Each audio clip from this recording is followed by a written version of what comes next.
কারণ যে হারে রাজনৈতিক নেতৃবৃন্দকে খুন করা হচ্ছে, বিশেষ করে আমাদের দলের অনেক কয়েকজন নেতাকে হত্যা করা হয়েছে, খুন করা হয়েছে, আমরা এটা তীব্র নিন্দা জানিয়েছি, ক্ষোভ জানিয়েছি, কিন্তু সরকারের তরফ থেকে সেই ধরনের যে একটা ইফেক্টিভ ব্যবস্থা সেটা কিন্তু গ্রহণ করা হয়।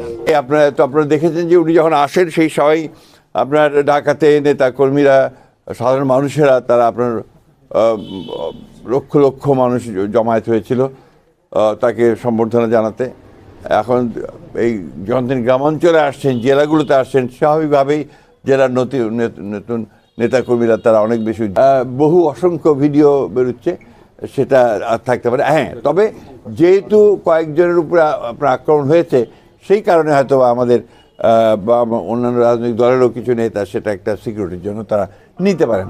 কিন্তু আমি সেক্রেটারি জেনারেল অফ বিএনপি, আমার কাছে কোনো বেস নেই বুলেট প্রুফ। কিন্তু আইন শৃঙ্খলা পরিস্থিতি যেটা দাঁড়িয়েছে সেটাতে আমি আপনার খুব সন্তুষ্ট হতে পারছি না। আমরা আশা করব যে সরকার এ ব্যাপারে গণভোট এবং আপনার জাতীয় সংসদ নির্বাচন চেয়েছিলাম, সেভাবেই হয়েছে।